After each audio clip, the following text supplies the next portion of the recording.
It was a beautiful morning on the island of Sodor. Thomas the Tank Engine's blue paint sparkled in the sunshine as he puffed happily along his branch line with Annie and Clarabelle. He was feeling very pleased with himself.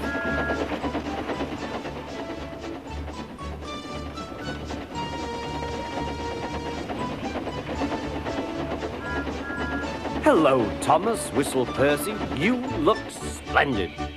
"Yes, indeed," boasted Thomas. "Blue is the only proper color for an engine." "Oh, I don't know. I like my brown paint," said Toby.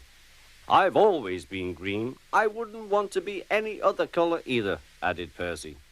Well, anyway, huffed Thomas, "blue is the only color for a really useful engine. Everyone knows that." Percy said no more. He just grinned at Toby. Later, Thomas was resting when Percy arrived. A large hopper was loading his trucks full of coal. Thomas was still being cheeky. "Careful," he warned. "Watch out with those silly trucks." Go on, muttered the trucks. "And by the way," went on Thomas, "those buffers don't look very safe to me." The last load poured down. "Help! I'm choking!" cried Thomas.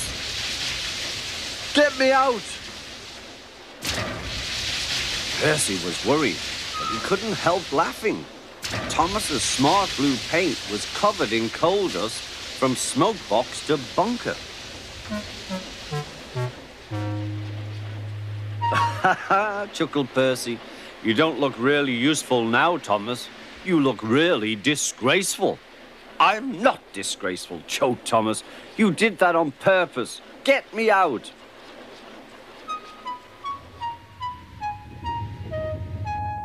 It took so long to clean Thomas that he wasn't in time for his next train.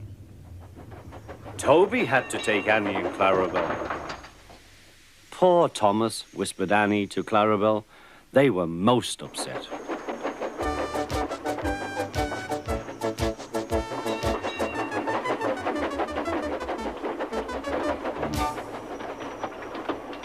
Thomas was grumpy in the shed that night. Toby thought it a great joke, but Percy was cross with Thomas for thinking he had made his paint dirty on purpose. Fancy a really useful blue engine like Thomas becoming a disgrace to the Fat Controller's Railway. Next day, Thomas was feeling more cheerful as he watched Percy bring his trucks from the junction. The trucks were heavy and Percy was tired.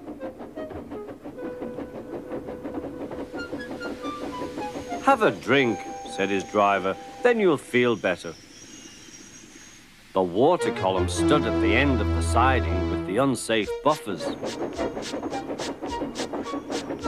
Suddenly, Percy found that he couldn't stop. The buffers didn't stop him either. "Oh!" wailed Percy. "Help!" The buffers were broken and Percy was wheel-deep in coal. It was time for Thomas to leave. He had seen everything. "Now Percy has learned his lesson too," he chuckled to himself.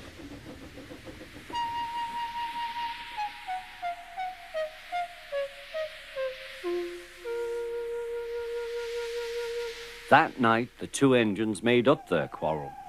"I didn't cause your accident on purpose, Thomas," whispered Percy. "You do know that, don't you?" "Of course," replied Thomas, "and I'm sorry I was cheeky. Your green paint looks splendid again, too. In future, we'll both be more careful of coal."